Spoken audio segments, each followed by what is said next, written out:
नमस्कार दोस्तों, आप सभी लोगों का स्टडी IQ अकेडमी में स्वागत है। आप सभी विद्यार्थियों के लिए दोस्तों यहाँ पर पीटीटी की आंसर की लेके आ गया हूँ। ये तीसरा पार्ट है। इससे पहले दो पार्ट अपन कंप्लीट कर चुके हैं, एक तो अपन रीजनिंग का और राजस्थान जीके का। आप सभी विद्यार्थियों को पता है अपन 100% पहले कर चुके हैं, 50% अभी करने वाले हैं। तो सभी विद्यार्थी मेरे साथ फटाफट से जुड़ जाइए ताकि जो है हम जो है सारे के सारे प्रश्नों को अच्छे से कर पाए। और आप मिलान करके मुझे बताना कि आपके 150 में से कितने सही है। फिर 50 अभी और कर लेंगे, एक पार्ट और, ठीक है ना। तो अभी तो मुझे बताना कि आपके ये 150 प्रश्न हो जाएंगे इससे कर करके। तो अपन आपको बताना कि 150 में से आपके कितने सही है और एक पार्ट और मिल जाएगा आपको, ठीक है ना। तो नो टेंशन रहो। चलो, आपको पता है इसमें अंक कैसे मिलते हैं। जो सबसे अच्छा प्रश्न होगा उसके लिए 3 अंक मिलेंगे, उससे थोड़ा कमजोर होगा उसके लिए 2 अंक मिलेंगे, फिर 1 अंक मिलेगा और फिर 0 अंक मिलेगा। तो सबसे अच्छा मैं बताऊंगा आपको और आप देख लेना और आपके हिसाब से, ठीक है। सबसे अच्छा मैं बताने वाला हूं। तो देखो, यदि कुछ विद्यार्थी शिक्षक के साथ दुर्व्यवहार करते हैं तो शिक्षक को क्या करना चाहिए, बताओ। तो यदि कुछ विद्यार्थी शिक्षक के साथ दुर्व्यवहार करते हैं तो क्या करना चाहिए। स्वयं के चरित्र व विद्वता द्वारा उनके व्यवहार को सुधारना चाहिए, ठीक है। अगला प्रश्न, प्रश्न है शैक्षणिक निर्देशन कौन सी कक्षा में दिया जाना हितकर है, बताइए क्या होगा जवाब। तो जवाब हो जाएगा जब आवश्यक हो तब दिया जाए। क्या होना चाहिए, जब आवश्यक हो तब दिया जाना चाहिए। अगला प्रश्न, एक शिक्षक कक्षा में विविधता और समावेशन को कैसे बढ़ावा दे सकता है। कैसे बढ़ावा दे सकता है भाई। तो वो दे सकता है छात्रों को अपनी सांस्कृतिक पृष्ठभूमि और अनुभव साझा करने के प्रोत्साहन करके। नेक्स्ट प्रश्न, निम्नलिखित में से कौन सी विशेषता वैज्ञानिक दृष्टिकोण वाले व्यक्ति की है। तो बताओ कौन सी हो जाएगी वैज्ञानिक दृष्टिकोण वाले व्यक्ति की। तो बहुत बढ़िया, शानदार जवाब है। तो जवाब हो जाएगा वस्तुनिष्ठ।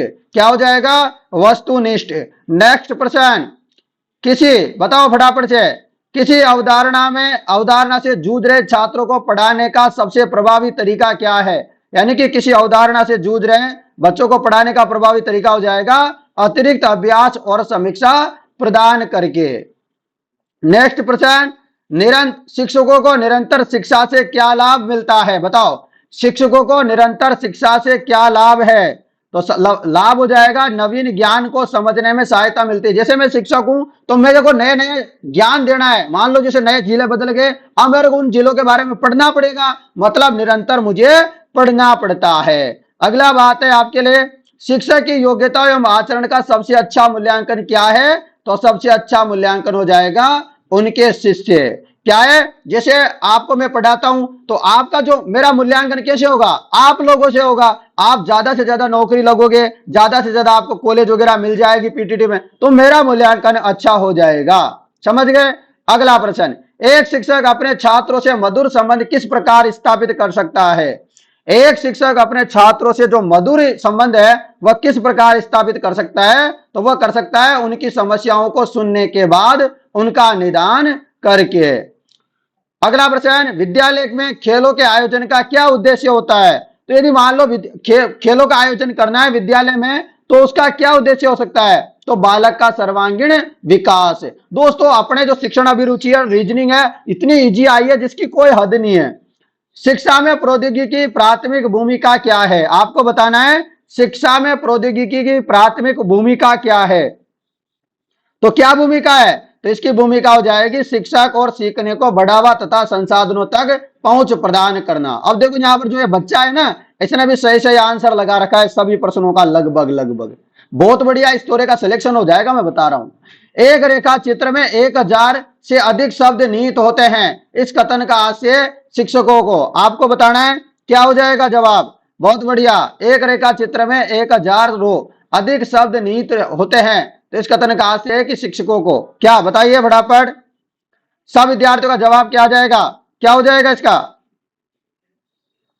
बिल्कुल, बहुत बढ़िया जवाब है। जवाब है कक्षा में शिक्षण सहायक सामग्री का प्रयोग करना चाहिए।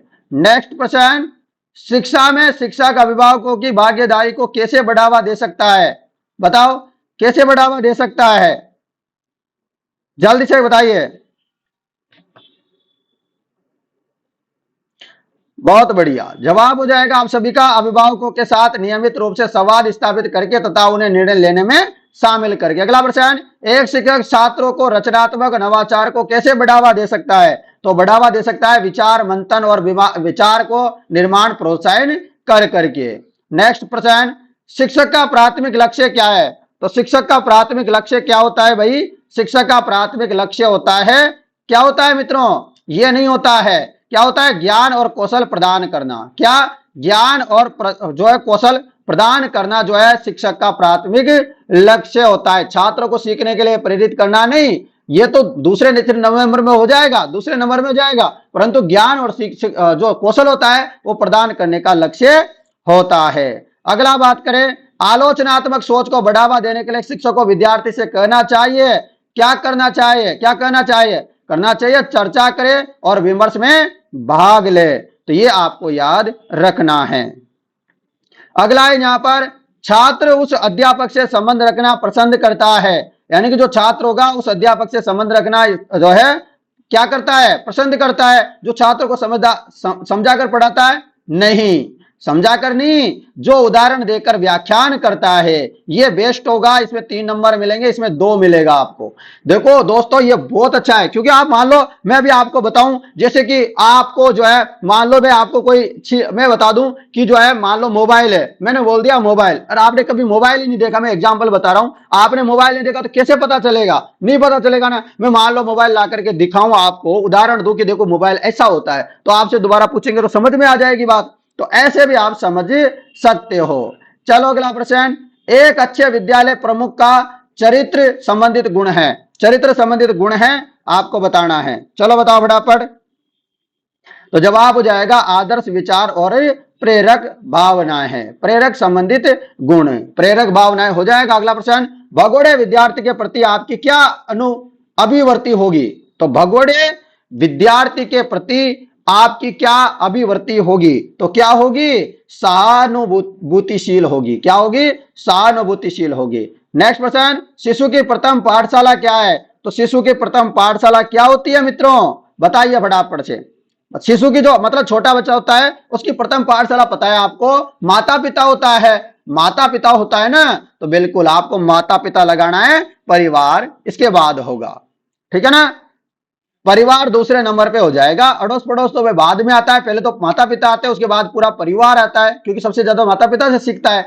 अगला प्रश्न, एक शिक्षक समस्या समाधान कौशल को कैसे बढ़ावा दे सकता है? तो कैसे बढ़ावा दे सकता है? सबको पता है आपको, पूछताछ आधारित सीखने और वास्तविक दुनिया को अनुप्रयोग के अवसर प्रदान करके। बताओ कमेंट करके, आपके भी सही है क्या? अगला प्रश्न, छात्र दंड की अपेक्षा प्यार से अधिक सीखते हैं क्योंकि? बताओ, मतलब छात्रों को आप दंड दोगे तो कम सीखेंगे, परंतु प्यार से बोलोगे कि बच्चे ऐसे करना है वैसे करना है, तो वो क्या होगा? बताओ, तो वो क्या होगा दोस्तों? इससे उनको मानसिक शक्ति मिलती है। अध्यापन व्यवसाय की सफलता निर्भर करती है, तो अध्यापन की जो व्यवसाय जो सफलता होती है वो निर्भर करती है किस पे?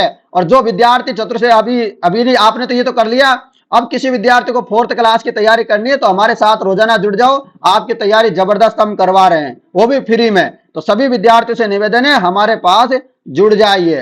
तो अध्यापन व्यवसाय की सफलता निर्भर करती है, कैसे करती है? परिश्रम, ईमानदारी से। देखो दोस्तों मैं आपको बताऊं, जैसे मान लो मैं अध्यापन करवा रहा हूं आप लोगों को, यदि मैं परिश्रम नहीं करूं, मैं ईमानदारी से आपको नहीं बढ़ाऊं, तो आप क्या देखने आओगे मेरे यूट्यूब चैनल पे? बिल्कुल भी नहीं आओगे, आपको कोई मतलब ही नहीं रहेगा मेरे से, समझ गए? तो मेहनत तो करनी पड़ेगी। अगला प्रश्न, वो भी ईमानदारी से, एक शिक्षक कक्षा में छात्रों की भागीदारी को कैसे बढ़ावा दे सकता है? बताओ, तो कैसे बढ़ावा दे सकता है? तो समूह कार्य और सहयोग के अवसर प्रदान करके बढ़ावा दे सकता है, ठीक है। अगला प्रश्न, एक विद्यार्थी जो किसी कक्षा समस्या को हल करने का प्रयास अध्यापक की सहायता के लिए बिना करता है, तो अध्यापक को क्या करना चाहिए? बताओ, अध्यापक को करना चाहिए कि उसके व्यक्तिगत प्रयासों को सराहना करनी चाहिए, कक्षा में आकर के सबको बताना चाहिए देखो कितना अच्छा बालक है, ये देखो कितना अच्छे से पढ़ रहा है, बहुत बढ़िया तरीके से, मतलब उसके बारे में बहुत कुछ बताना चाहिए शिक्षक को, ठीक है ना। उसको सराहना करनी चाहिए, उसको हो सके तो पुरस्कार भी दे दो कि देखो मतलब बालक ने बहुत अच्छा किया है, समझ गए। एक अध्यापक का श्रेष्ठतम गुण क्या होता है? एक अध्यापक का श्रेष्ठतम गुण क्या होता है? बताओ, एक अध्यापक का जो श्रेष्ठतम गुण होता है वो क्या होता है? बताओ, तो क्या होता है, अध्यापन के प्रति पूर्ण समर्पण। देखो आपको पता है, अब मैं आपको टेस्ट सीरीज मतलब आंसर की सॉल्यूशन करवा रहा हूं, तो मेरा पूरा समर्पण आपके प्रति है। जिसे मैं 4th क्लास वालों को पढ़ा रहा हूं, तो मैं लगभग 6 महीने से उनकी तैयारी करवा रहा हूं, रात और दिन। दोस्तों रात दिन में उनकी तैयारी करवा रहा हूं, वो भी फ्री में। अगला है यहां पर, विद्यालय की समय सारणी का आधार होना चाहिए। तो विद्यालय की जो समय सारणी होती है उसका आधार क्या होना चाहिए, बताओ।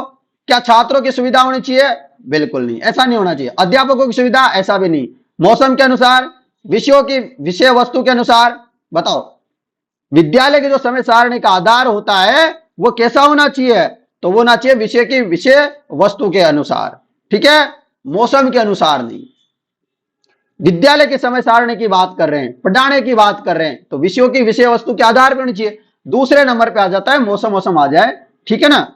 चलो अगला, एक अध्यापक होने के नाते आप कक्षा में प्रश्न क्यों पूछेंगे। तो मान लो मैं एक शिक्षक हूं, मैं शिक्षक हुई सही, तो मैं क्या करूंगा, प्रश्न क्यों पूछूंगा। आप जब शिक्षक बन जाओगे, आपने अभी बीएड करने के लिए किया है काम, तो आप अध्यापक बनने के नाते आप शिक्षक बन जाओगे, तो आप प्रश्न क्यों पूछोगे। कक्षा में अनुशासन बनाने के लिए, विद्यार्थियों का विषय वस्तु पर ध्यान केंद्रित करने हेतु, विषय वस्तु पर चर्चा करने हेतु, कक्षा में समय बिताने हेतु। क्या होगा बताओ, क्या हो सकता है।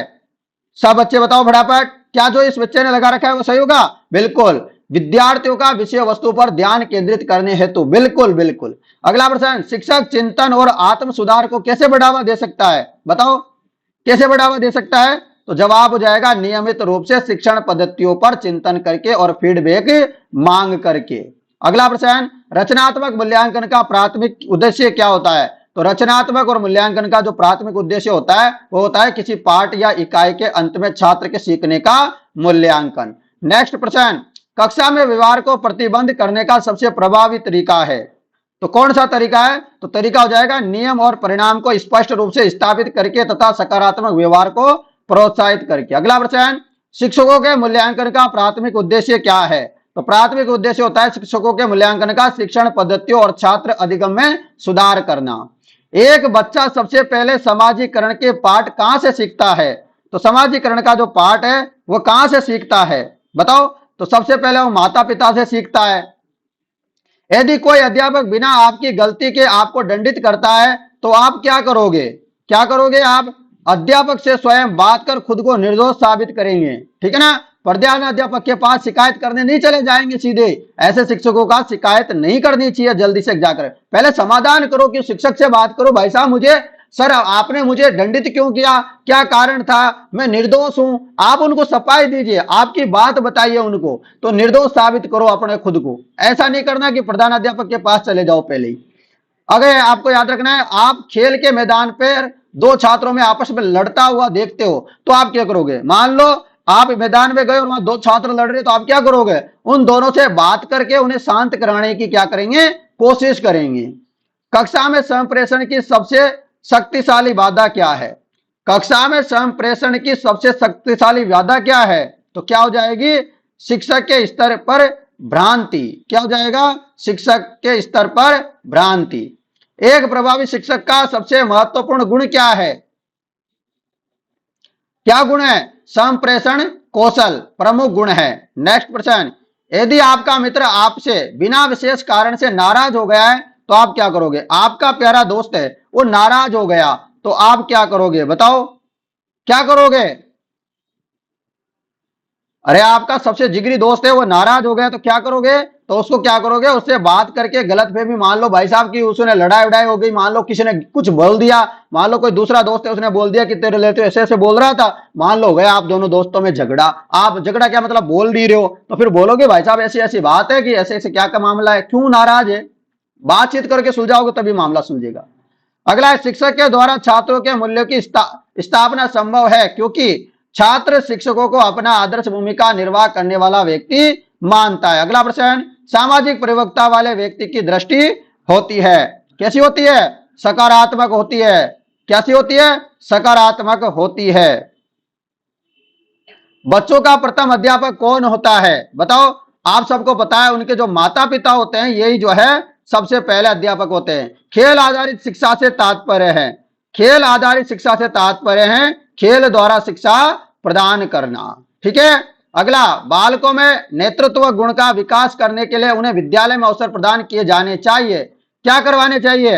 अरे आपको पता होगा, आपने देखा होगा दोस्तों, कक्षा में मॉनिटर होता है। मैं भी जब पढ़ता था क्लास में, तब मैं भी मॉनिटर था। कौन सी क्लास में? 9वीं और 10वीं में मैं भी मॉनिटर रहा था। तो उस समय क्या आता था, मतलब अलग फीलिंग आती थी, उसमें नेतृत्व करने की भावनाएं आती थी। बिल्कुल ठीक है दोस्तों, तो ऐसा करना चाहिए। और हॉस्टल में जब मैं रहा करता था तो हॉस्टल का भी सचिव था। ठीक है ना, बचपन में जब 10वीं 12वीं में पढ़ता था ना, तब था सचिव। चलो अब बताओ इसका। देखो, अध्यापक की कार्य क्षमता को बढ़ाया जा सकता है। अध्यापक की कार्य क्षमता को बढ़ाया जा सकता है कैसे? अध्यापक के कार्यों की सराहना करके। क्या? अध्यापक के कार्यों की सराहना करके।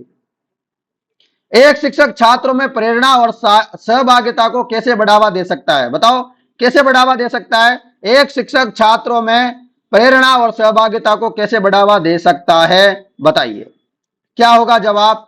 बिल्कुल जवाब हो जाएगा विकल्प और स्वायत्तता प्रदान करके, छात्रों हितों को प्रोत्साहित करके। तो आपके बताओ मुझे कमेंट करके, आपके कितने % सही हो रहे हैं?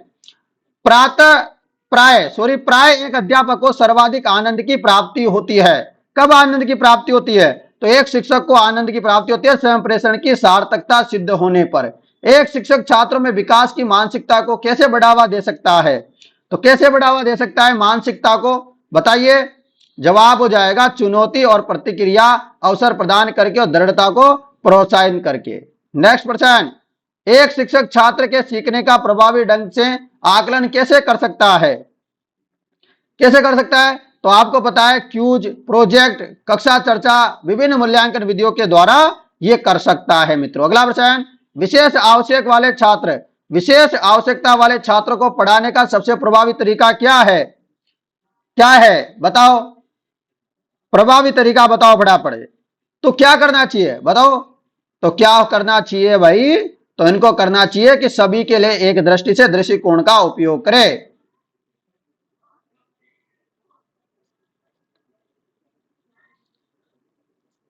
चलो अगला प्रश्न, एक शिक्षक सकारात्मक कक्षा वातावरण को कैसे बढ़ावा दे सकता है? तो कैसे बढ़ावा दे सकता है बताओ,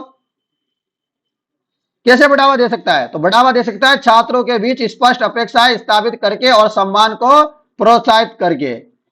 अगला प्रश्न, यदि कोई अभिभावक परीक्षा में अपने बालक की सिफारिश अध्यापक से करे तो अध्यापक को चाहिए। तो अध्यापक को क्या चाहिए? तो अध्यापक को चाहिए नम्रता तथा दृढ़ता से उसे ऐसा करने के लिए मना करे। तो दोस्तों, अपने शिक्षण अभिरुचि के ये 50% हो गए। इससे पहले अपन ने जीके के 50% कर लिए, रीजनिंग के 50 कर लिए। आप बचे हैं हिंदी के बचे हैं। हिंदी के 50% अभी करवा दूंगा थोड़ी देर बाद, नो टेंशन रहो आप। ठीक है, हिंदी के अपन करवा देंगे, आप सभी नो टेंशन रहो। ठीक है, तो आप सभी कमेंट करके बताओ कि आपके 150 में से कितने % सही है। 150 में से आपके कितने % सही है, कमेंट करके बताना मुझे। ठीक है ना मित्रों, सभी विद्यार्थियों से मेरी निवेदन है कि सभी विद्यार्थी बताएंगे कि आपके कितने % सही है। ठीक है, सभी विद्यार्थी बता देना मुझे तुरंत, क्योंकि जो है अपने लिए क्लास जबरदस्त है। सभी विद्यार्थी मुझे जरूर बताएंगे। आप सभी को मेरी तरफ से शुभकामनाएं। आपके अच्छे नंबर आ रहे होंगे। अभी हिंदी के भी 50% कर लेंगे, फिर पूरे 200% हो जाएंगे। फिर बताना मुझे कितने % सही होंगे आपके।